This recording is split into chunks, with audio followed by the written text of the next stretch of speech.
PR വിവാദത്തിൽ സർക്കാരിനും CPM-നും പ്രതിസന്ധി തുടരുകയാണ്. മുഖ്യമന്ത്രിയുടെ പ്രതിരോധ ശ്രമം ദുർബലം എന്നാണ് പാർട്ടിക്കുള്ളിൽ തന്നെയുള്ള വിലയിരുത്തൽ. വിശദീകരണത്തിൽ പൊരുത്തക്കേടുകൾ മാത്രമേ ഉള്ളൂ.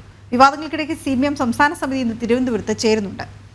പ്രജിത് മോഹനൻ വിവരങ്ങളുമായി ചേരുന്നു. പ്രജിത്ത്, ഈ സംസ്ഥാന സമിതിയോ സെക്രട്ടേറിയറ്റോ ഒക്കെ ചേരുമ്പോൾ ഇത്തരം വിഷയങ്ങളിൽ എങ്ങനെ ചർച്ചകൾ നടക്കുന്നു, പ്രതിരോധത്തിലാവുന്നുണ്ടോ, അതുകൊണ്ട് എന്തെങ്കിലും മാറ്റങ്ങൾ ഉണ്ടാകുന്നുണ്ടോ എന്നൊന്നും സത്യത്തിൽ മാധ്യമങ്ങൾക്കോ അല്ലെങ്കിൽ ജനങ്ങൾക്കോ അറിയാൻ കഴിയാറില്ല. അല്ലെങ്കിൽ അതൊക്കെ അവിടെയും ഒരു പക്ഷേ അടിച്ചമർത്തപ്പെടുന്നുണ്ടാവും. താഴെ തട്ടിൽ നിന്ന് തുടങ്ങുന്ന ചർച്ചകളാണ് പലപ്പോഴും ആഞ്ഞടിച്ചുകൊണ്ട് സംസ്ഥാന സമിതിയിലൊക്കെ എത്തുന്ന ബ്രാഞ്ച് സമ്മേളനങ്ങളിലും ഏരിയ സമ്മേളനങ്ങളുമൊക്കെയാണ് ഇത് ഒരു അലയൊലികൾ ഉണ്ടാവുക. എങ്കിൽ പോലും പ്രതിരോധത്തിൽ നിൽക്കുന്ന CPM ഇനി ഇതെങ്ങനെ അടുത്ത നീക്കങ്ങൾ എന്താവണം എന്ന കാര്യത്തിൽ കാര്യക്ഷമമായ ചർച്ചകൾ നടത്തിയേ മതിയാവുള്ളൂ എന്ന അവസ്ഥയിലാണ്.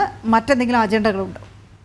ഏറ്റവും ശ്രദ്ധേയമായ കാര്യം, ഈ 8 വർഷത്തെ ഈ ഭരണകാലയളവിലൂടെ ഒരിക്കലും മുഖ്യമന്ത്രി പിണറായി വിജയൻ ഇത്ര വലിയൊരു പ്രതിരോധത്തിലേക്ക് പോകുന്ന ഒരു സാഹചര്യം ഇതിനു മുൻപ് ഉണ്ടായിട്ടില്ല എന്നുള്ളതാണ്. കാരണം വലിയ വിമർശനങ്ങളും വലിയ ആരോപണങ്ങളും ഒക്കെ വന്ന സമയത്ത് പോലും മുഖ്യമന്ത്രി മുന്നിൽ നിന്ന് കൃത്യമായ പ്രതിരോധമൊരുക്കുന്ന കാഴ്ച നമ്മൾ കണ്ടതാണ്. അത് പലപ്പോഴും അദ്ദേഹം വിജയിക്കുന്നതും കൊണ്ടാണ്. പക്ഷേ ഇത്തവണ മുഖ്യമന്ത്രിയുടെ പ്രതിരോധങ്ങൾ അത്ര കണ്ട് ബലവത്തല്ല എന്നുള്ളതാണ് പ്രധാനമായും പാർട്ടി കേന്ദ്രങ്ങളിൽ നിന്ന് പോലും വരുന്ന വിലയിരുത്തൽ. പ്രത്യേകിച്ച് ഈ മലപ്പുറം വിവാദം ഉണ്ടാകുന്നു, മലപ്പുറം വിഷയത്തിലെ മുഖ്യമന്ത്രിയുടെ പരാമർശം വരുന്നു, അതിനുശേഷം ഈ മാധ്യമത്തിന്റെ അഭിമുഖം വരുന്നു. ആ അഭിമുഖവുമായി ബന്ധപ്പെട്ട് പിന്നീട് PR ഏജൻസി വിവാദം ഉണ്ടാകുന്നു. പക്ഷേ അതിന് മുഖ്യമന്ത്രി പിന്നീട് മാധ്യമങ്ങൾക്ക് മുന്നിലെത്തി വിശദീകരണമൊക്കെ നൽകുന്നുണ്ടെങ്കിലും ശരി, കാര്യമായിട്ടുള്ള ഒരു പ്രതിരോധ സ്വരം അല്ലെങ്കിൽ ഒരു ശക്തമായ പ്രതിരോധം സാധാരണഗതിയിൽ ഒരുക്കുന്ന പോലെ മുഖ്യമന്ത്രിക്ക് ഒരുക്കാൻ കഴിഞ്ഞില്ല. കാരണം മുഖ്യമന്ത്രി പല വിമർശനങ്ങളും പരിഹാസ ചിരി തിരിച്ച് തള്ളുന്ന ഒരു കാഴ്ചയാണ് കഴിഞ്ഞ ദിവസത്തെ ഈ വാർത്താ സമ്മേളനത്തിൽ പോലും നമ്മൾ കണ്ടത് എന്നുള്ളതാണ്. എന്തായാലും അതുമായി ബന്ധപ്പെട്ട് തുടർ വിവാദങ്ങളും വിമർശനങ്ങളും എല്ലാം പ്രതിപക്ഷം ഉയർത്തും. ഇന്ന് നിയമസഭാ സമ്മേളനം കൂടി ആരംഭിക്കുന്ന ഒരു സാഹചര്യമുണ്ട്. പക്ഷേ എന്ത് പറഞ്ഞ് അതിനെ ആ ഒരു വിമർശനങ്ങളെ നേരിടണം എന്നുള്ള കാര്യത്തിൽ CPM-ൽ പോലും അങ്കലാപ്പുണ്ട്. കാരണം മുഖ്യമന്ത്രിയുടെ ഓഫീസിൽ നിന്ന് ഇത്തരമൊരു ഏജൻസിയുമായി ബന്ധപ്പെട്ട ഈ രീതിയിൽ ഒരു PR വിവാദം എന്ന രീതിയിലേക്ക് കാര്യങ്ങൾ എത്തിച്ചേരുമെന്ന് CPM ഒരിക്കലും പ്രതീക്ഷിച്ചില്ല. അല്ലെങ്കിൽ അങ്ങനെ ഒരു സാഹചര്യത്തിലേക്ക് തങ്ങൾ ചെന്ന് വീഴുമെന്ന് പാർട്ടി കരുതിയിരുന്നില്ല എന്നുള്ളതാണ് യാഥാർത്ഥ്യം. നമ്മൾ ഏറ്റവും ശ്രദ്ധിക്കേണ്ടത് ഈ സാധാരണഗതിയിൽ കഴിഞ്ഞ കുറേ നാളുകളായി PV അൻവറുമായി ചേർന്നിട്ടുള്ള വിമർശനങ്ങൾ അല്ലെങ്കിൽ PV അൻവർ ഉത്തിവിട്ട വിവാദങ്ങളിൽ മുഖ്യമന്ത്രിയെ പ്രതിരോധിക്കാൻ CPM എടുക്കുന്ന ഒരു സമയമുണ്ട്, ഒരു കാത്തിരിപ്പുണ്ട്. ആ കാത്തിരിപ്പ് വളരെ ശ്രദ്ധേയമാണ്. കാരണം PV അൻവർ വിമർശനങ്ങൾ ഉയർത്തുന്നു.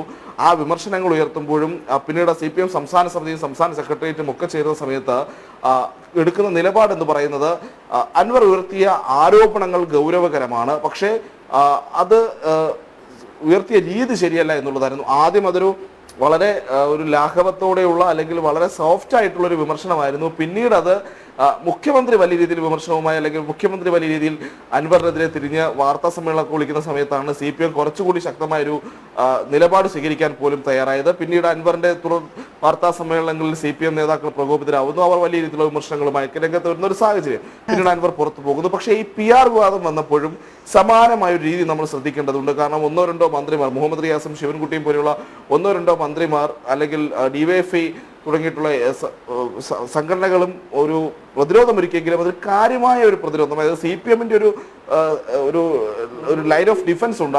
അത് പലപ്പോഴും നമുക്ക് ഈ വിവാദങ്ങളിലൊന്നും കാണാൻ കഴിഞ്ഞിട്ടില്ല എന്നുള്ളത് ശ്രദ്ധേയമാണ്. എന്തായാലും മുഖ്യമന്ത്രിയുടെ ഏറ്റവും പുതിയ വിവാദമായിട്ടുള്ള മുഖ്യമന്ത്രി ഉൾപ്പെട്ടിട്ടുള്ള ഈ PR വിവാദത്തിൽ പോലും അങ്ങനെ ഒരു പ്രതിരോധം ഈ ഘട്ടത്തിൽ പോലും CPM-ന്റെ ഭാഗത്ത് നിന്ന് ഉയർന്നു കണ്ടിട്ടില്ല. അതിനൊപ്പം തന്നെയാണ് കഴിഞ്ഞ ദിവസം മുഖ്യമന്ത്രി വിളിച്ച വാർത്താ സമ്മേളനം ഈ ദുർബലമാകുന്ന അവസ്ഥയും സാഹചര്യവും തന്നെയാണ് നമ്മൾ കാണുന്നത്. മുഖ്യമന്ത്രി PR വിവാദത്തിൽ ദുർബലനാകുന്ന കാഴ്ച കഴിഞ്ഞ ദിവസം വാർത്താ സമ്മേളനത്തിൽ തന്നെ നമ്മൾ കണ്ടതാണ്. ശബ്ദം ഉയർത്തുകയും പൊട്ടിച്ചിരികളും ഒക്കെ നടത്തുന്നുണ്ടെങ്കിലും അതൊക്കെ ബോധപൂർവമായി മാധ്യമ ശ്രദ്ധ വഴിതിരിച്ചു വിടാനാണ്. ഒരു ചോദ്യത്തിനും കൃത്യമായ മറുപടി നൽകാൻ കഴിയാതെ ഉഴലുന്ന ഒരു മുഖ്യമന്ത്രിയെ തന്നെയാണ് നമ്മൾ കണ്ടത്.